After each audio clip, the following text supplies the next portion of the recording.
love the cobblestone streets. Very charming. The city of Girona is very cute and quaint. A lot of the city of Girona really reminds me of the medieval era, and I think it must have really pretty much looked about the same. Girona has a very medieval vibe to it.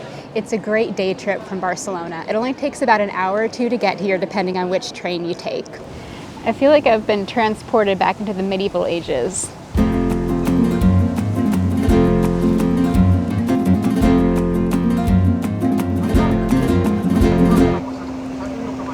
Oh, he's looking at us. Very cutie. We stopped for a quick bite. We bought some very yummy baked goods. Mine is with chocolate. Mine has some sort of pudding or cream in it. It's very good. And we're in Plaza de Independencia. It's a really nice place to hang out here in Girona. Just people watch and sit and relax.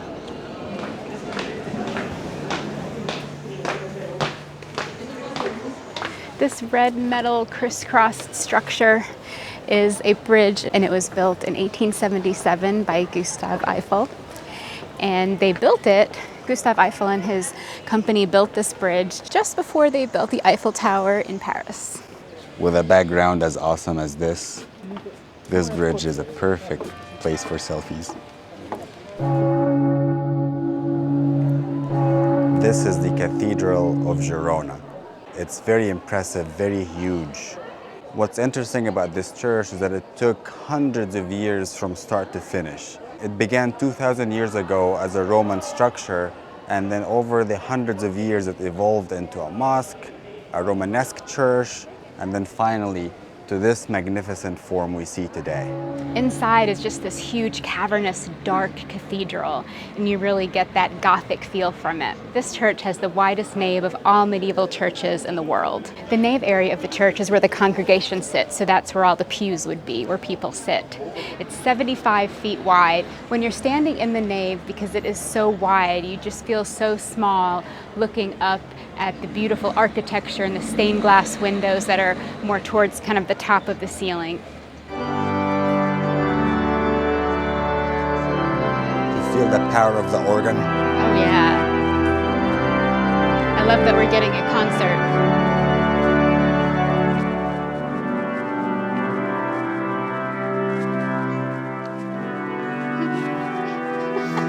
I'm just so into it.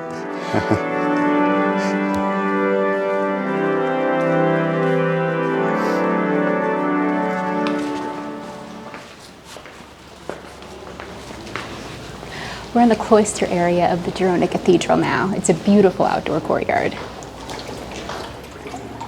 I'm a big fan of this area of the church. I like it a lot.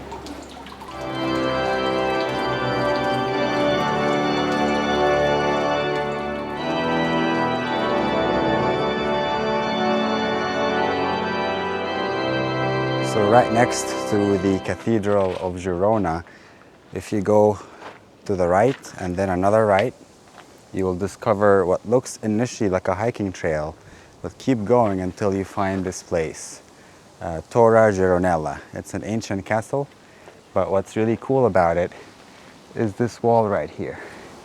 You get to walk on that wall and have a great vantage point of the city.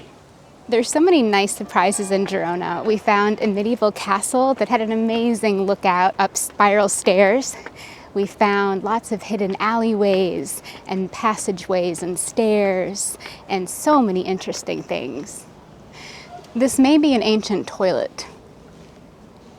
I would not recommend using it now, though. I feel like we're centuries in medieval time. I'm not sure what this passageway was used for. It could have been like a water transportation system. I'm not sure. Either that or a walkway. Yeah. Like a pedestrian bridge. Pedestrian bridge, yeah. So walking on that wall seems to take you in a short, kind of a half circle loop around town. So we're gonna continue walking. But that's such a nice experience and it's hard to find. That's the tricky part. Just knowing where to go to start that little short hike. There's so many nice surprises in Girona.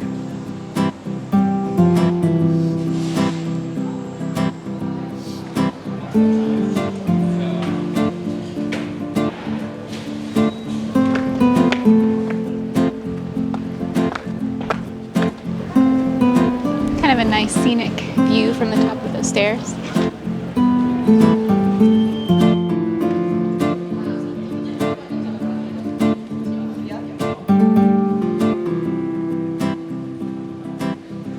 Girona has this statue of a lioness. It's called the Lioness of Girona.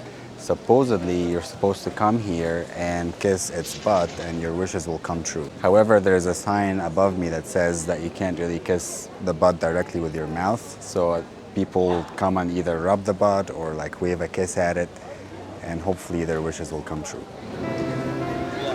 The Basilica de San Feliu behind me was actually Girona's first cathedral. Over 400 years it was rebuilt, and it features some of the popular architectural styles of the time. So you can actually see Romanesque, Gothic, and Baroque features. One of the most unique parts of this church is the bell tower, which has 8 pinnacles.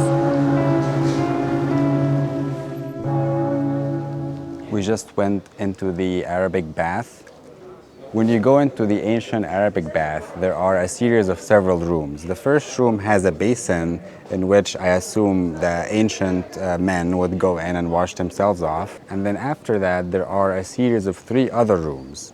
The first room is Frigidarium, which has cold water. The second room is Tepidarium, which has warm water. And then the last room is Caldarium, and that's the steam room.